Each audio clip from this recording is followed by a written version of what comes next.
Hey campers, George here. Yep, back in the man cave. Look what I got. Remember that time I tried to make a combination Opinel and it beat me? Not this time. We're gonna do it. Let's check it out. If you remember, last time I tried to do an Opinel mod where I wanted to make a combo. Couldn't get it to work.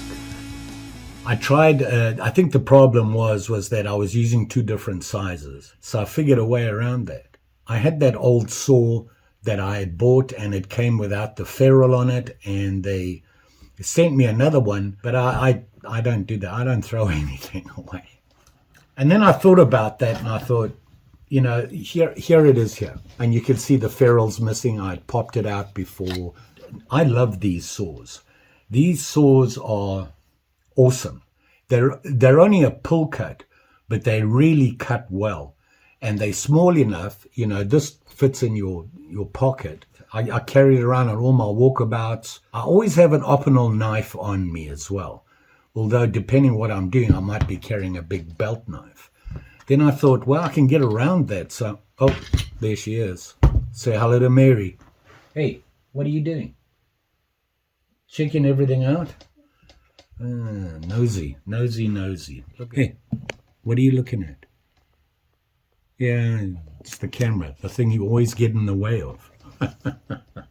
See what I mean? She's going to sit right here now. Watch. There you go. Well, anywho, as I was saying, then I thought about it and I said, you know, I carry an Opinel and the Opinel saw. Although the Opinel on my belt that I'm carrying is a number 9. I need to be able to make a combo so that I have a knife and saw. Then I just need to carry this with me. I splashed and got me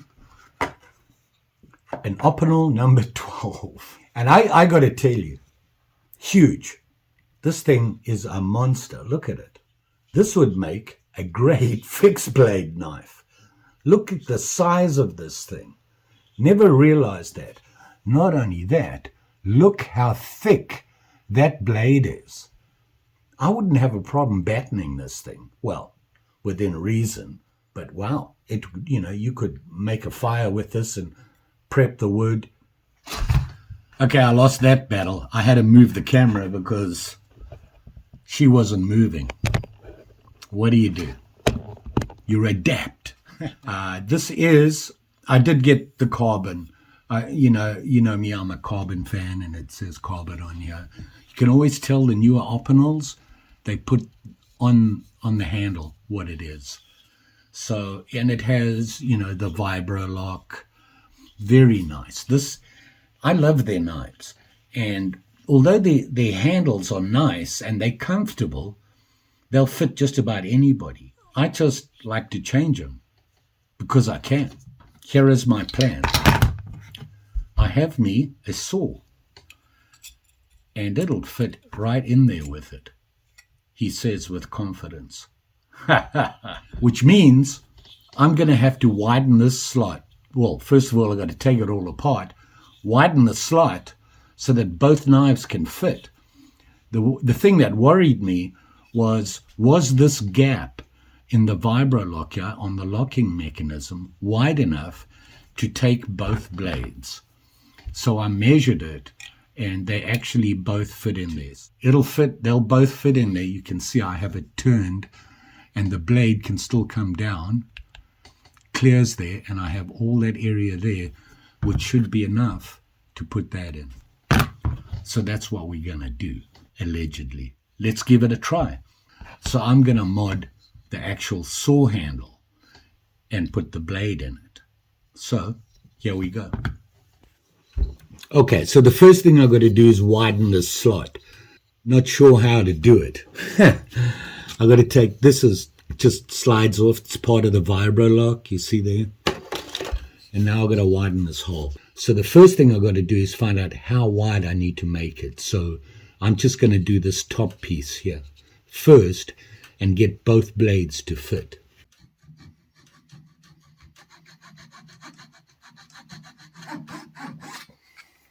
So there I've widened it there. I need to take this apart. We're off to the South 40 man cave.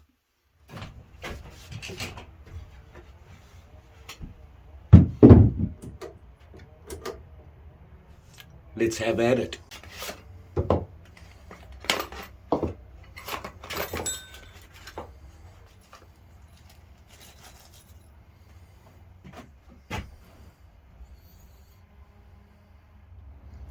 So before I destroy it, I thought I'd just show you the 12, the Opinel number 12. This is the carbon.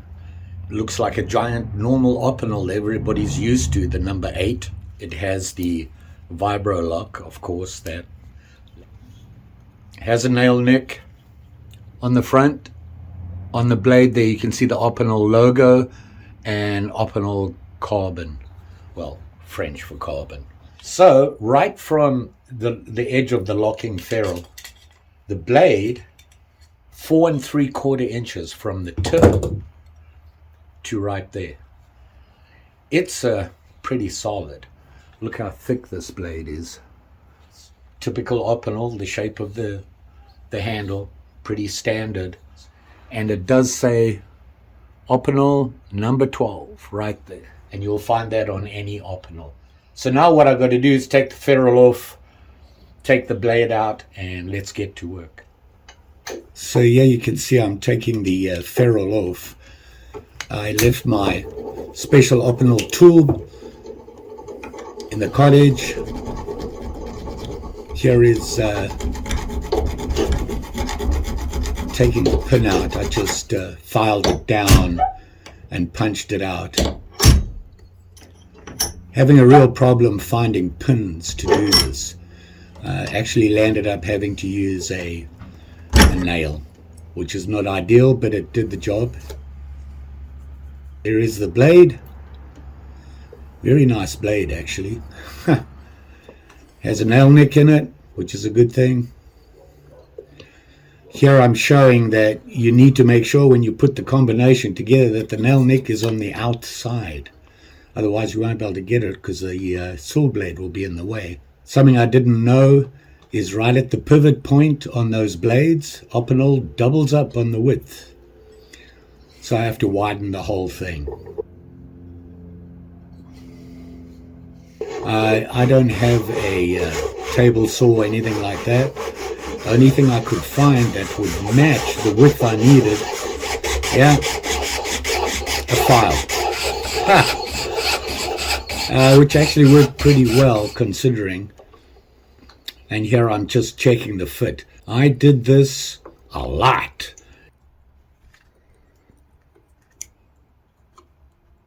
And here you can see I'm going down to that shoulder.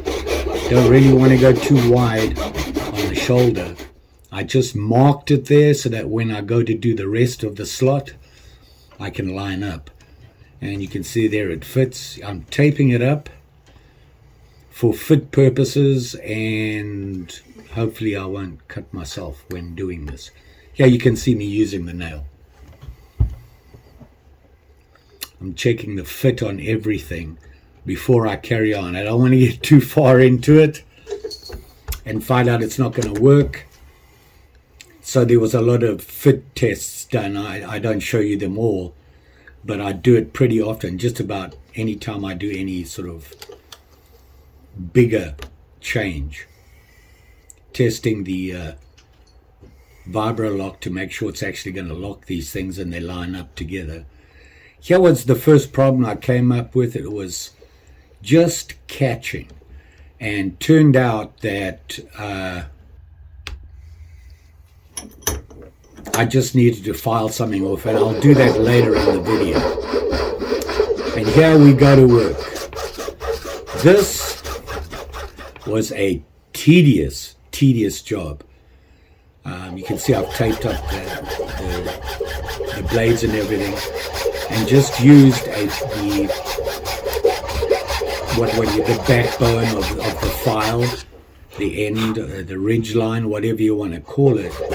I used that to file down, and I can tell you it took forever. 4+ hours of doing this. I did figure out that once I got deeper in, I could put the file in the vise and move the handle around, which kind of helped. It was much more stable that way, and I had more control. So yeah, you can see me checking that fit again. Probably the 4th or 5th time I've done it while doing this. I have to get that depth just right. Don't want to go too far, otherwise you're going to weaken that wood handle. And you'll notice that when I have it in the vise and that, I always have something in that slot. You don't want to use the vise and tighten it up and push against that slot. It might split the wood. Yeah, it's happened to me before. So I'm getting closer here. Not too worried about the blade. It's more the saw blade that was the issue. I'm getting there on that. I have some things in mind for the blade where that little tip up is not going to be an issue. And here, showing you where it was catching. It's right there on that doubled up piece of steel. Day 2, here we go. And of course, my personal issues. Left it in a mess. Didn't get back till late, so here we are. First thing in the morning. A wee bit chilly. Yeah, I can't work on a dirty bench. I have to tidy it up before I do anything. Here I'm unloading some stuff that I got the other day at the hardware store. I found some snap tools. And this, believe it or not, is a Victorinox. I'm embarrassed to tell you that, yeah, I've never owned one. Now I do. Video coming. Now I'm trying to line up everything to make sure that when it locks and everything and I'm done and I have it all together, it's actually going to allow me to actually lock it with a Vira lock. I'm cleaning up that little spot that was catching when I was trying to open and close. Just filing down that the extra piece of steel, and I had a little oops. And yeah, nicked my hand. I'm on medications, which also include blood thinners. So even a little nick, I bleed like crazy. So I had to get a Band-Aid.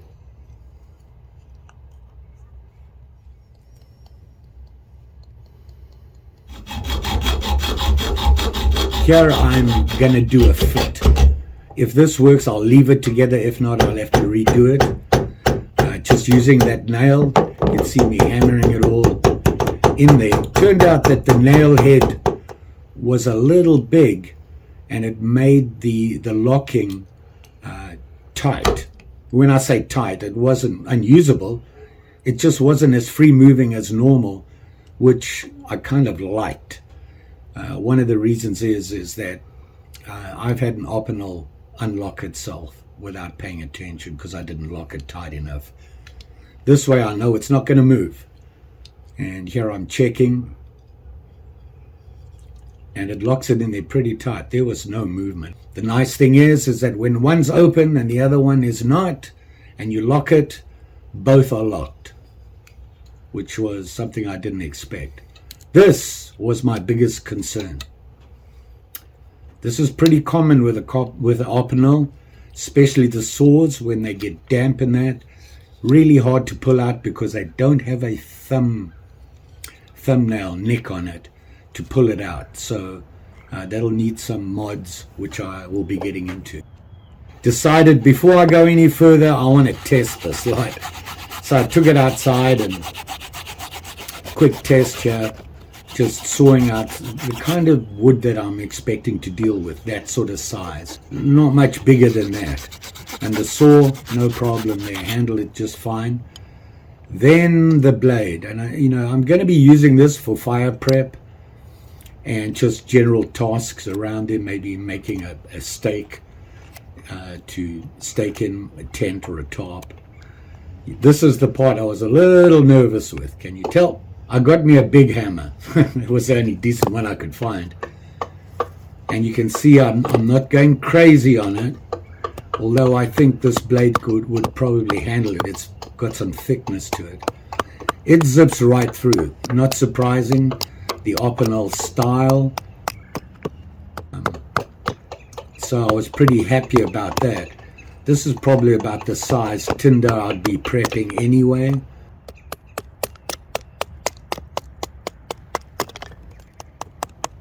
It is a fairly big knife, and I was worried about this part, and that is feathering. And surprisingly, I had pretty good control to feather. And of course that blade just slices anything, so we're all good there. So that was exciting. Look how brave I was. I was even willing to stab it.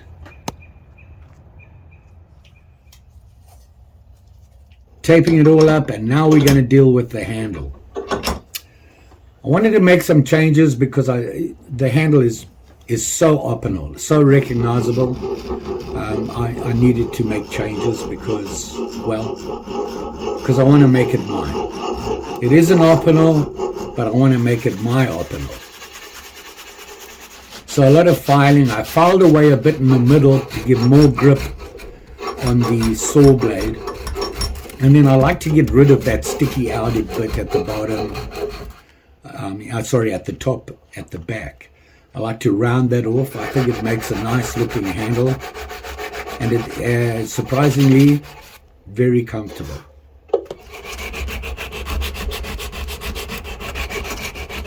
Sanding it, just cleaning it up and getting it roughly to the shape I want. And there you can see it there.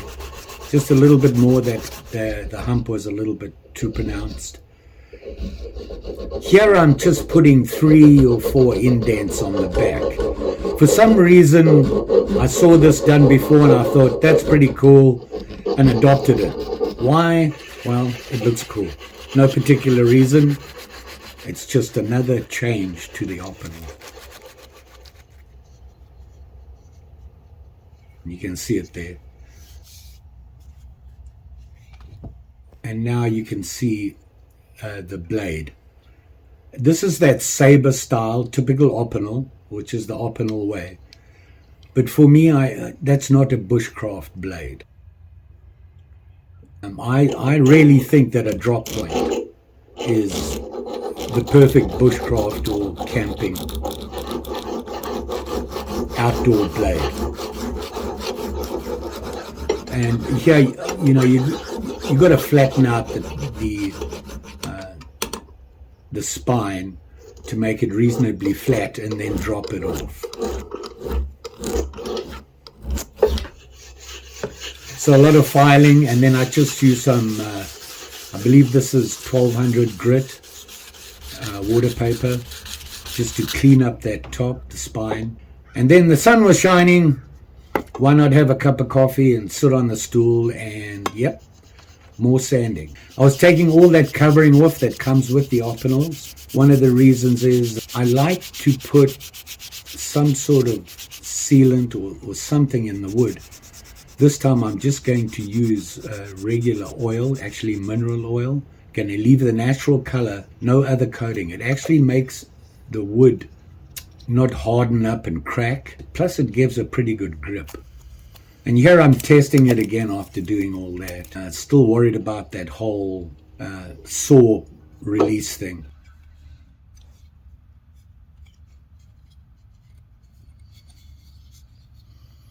And when I put this on, it tightened up even more, but not unusable. It worked very well. I liked the idea that it was stiff. That nail was catching, but it was going to wear down. So it will loosen up a little bit, but not too much.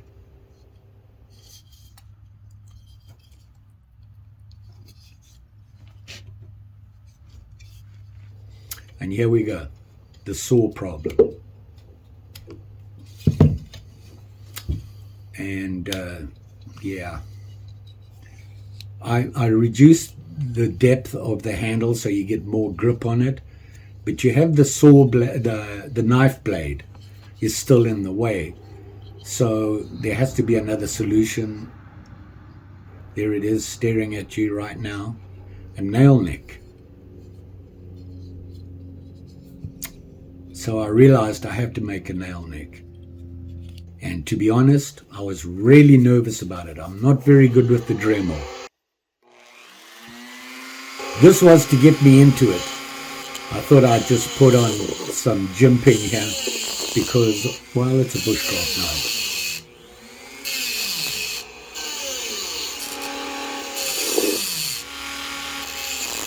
just put 4 little jimpings there just because it makes the knife look a little cooler. Cleaned it up. And here I'm going to clean the blade. I'm using just some alcohol, cleaning alcohol, to get all the oils and everything off. Yep, I've decided I want to make some changes to the blade. You all know what I'm doing here. Setting the time. And this is just a little time thing I did. These were about 5 to 10 minutes apart. You can see how the blade is darkening. Landed up leaving it actually for a lot longer than I thought, about an hour. All the videos I'd watched, well, they did it for 20 minutes, and here's the boss inspecting everything. Now I wanted to work on the handle. Told you about the oil. I'm just using a mineral oil. One of the reasons is you don't want to use like gun oil or anything like that, simply because I might use this for food prep. So I needed something that was food safe. And mineral oil, yep. You can see the patina on the blade doesn't show up that well here, but it's actually fairly dark. This is something I learned as well. That whole sticking of the blades when your wood gets a little damp. A guy said, get some wax, put it on there, then heat it up at the end, and the wax will seep into the wood. It gives it a bit of grease, well, lubricant, and not only that, it makes the wood a little bit more water resistant, so less chance of moisture. It helps a lot. It's not perfect, but it's probably the best fix I had seen. Here you can see I have a sheath. This is my old sheath from my original saw. I was checking to see if it would fit. Here you can see I'm showing you that, yep, I did it. I put a nail neck in. I didn't film it because I was so nervous doing it, I didn't pay attention.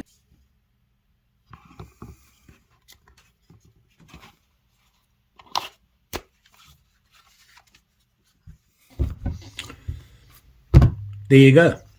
I really enjoyed this project.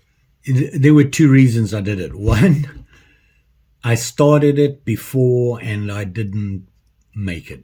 It failed, and I landed up getting rid of the blade. This time I thought about it and I realized my mistake was you have to make it as simple as possible, you have to use the same sizes. Otherwise you're going to find yourself in a lot of trouble. Here it is here, and you can see it in the sheath. This sheath I actually made originally for my other Opinel saw. I'm going to be using this sheath for now. I will be making a new sheath because I think what I want to do is actually put a ferro rod on it, on the sheath. Here's my Bushcraft combo. Regular knife blade and a number 12 saw blade. Now the saw blade I had already. I bought the number 12 knife and I used the handle, the old handle. So cost-wise, this was a good deal for me. I basically got the saw blade for free and the handle. I just had to pay for the number 12. How much did I pay for that? Well, that much. By the way, I do put links below so that you can go and get one if you need one. I do hunt and I try to find the best price. To be honest, 9 times out of 10, it's Amazon. So as you saw, I modified the handle. I like this. I don't really like that curve up. It's too Opinel. So I wanted to show a change. So I did that curve. I really had a hard time with this groove. I don't have a table saw where I could use the blade on a table saw and just through it. I had to physically do it by hand using files and whatnot. And that was a real challenge. It took me a long time, about 4 hours to do. Here you can see how the blades sit in there. It does have a lanyard hole. I'll put a lanyard on. I like a bright lanyard in case I drop it. You saw what I did with the wax. That was something that I looked into when I was having problems with the wood swelling. The guy said if you melt the wax on here, then heat it up, it'll soak into the wood, which makes it waterproof and stops that the moisture getting into the wood somewhat, which makes it less likely to swell up and get sticky. I did patina the blade. I just did a full patina on it. You can see it there. Came out pretty well. Actually, surprisingly, took longer than I thought it would. Actually had it sitting in the vinegar for like an hour. I like that look. Made it into a drop point. I think that a Bushcraft walkabout type knife, a drop point, is probably the better choice. This is not a perfect drop point. It's a very small drop off, but it is a drop point. So there you have the blade there. These things don't move. I don't like a floppy thing. I prefer to close it carefully. It's not going to slip on me and suddenly go in, anything like that. One thing I did not show me doing was this. I put a nail neck into the saw blade.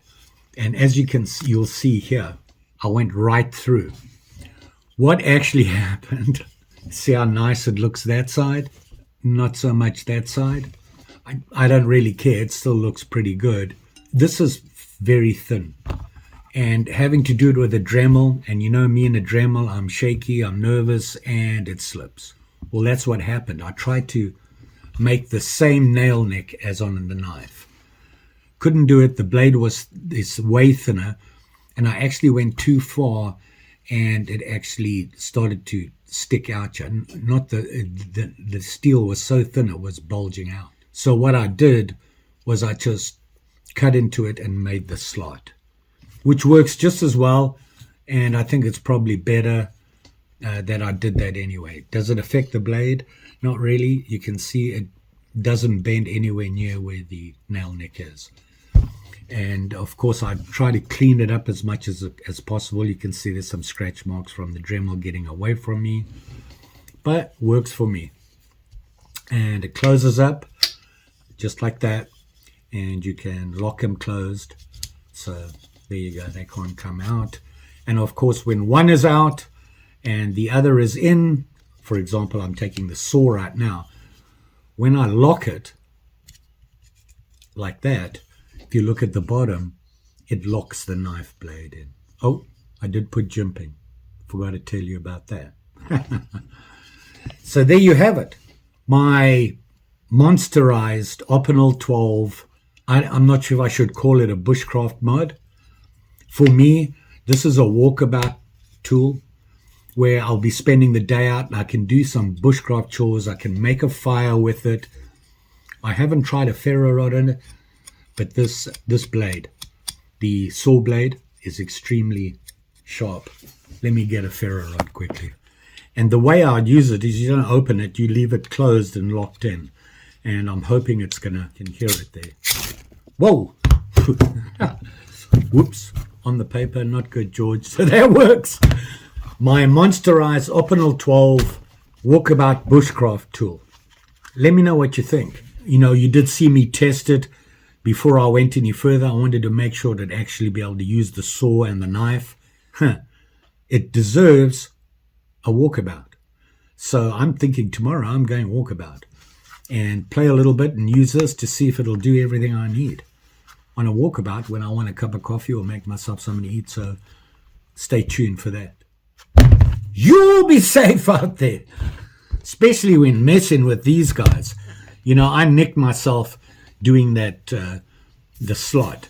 My hand slipped and just caught the file. And, you know, with my medications, you can see there every time I bump my hand, I get those bleed marks.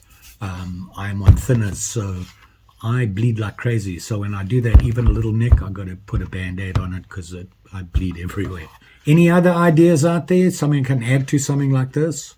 Let me know. I'd appreciate it. Don't forget, like, share, subscribe. You know the story. Pretty sure I'll be back. Like I said, Probably going to go walkabout tomorrow and play with this. Actually, I do have something to show you. Something I've never owned. I'm embarrassed to say, but that's a different story. Thanks for watching.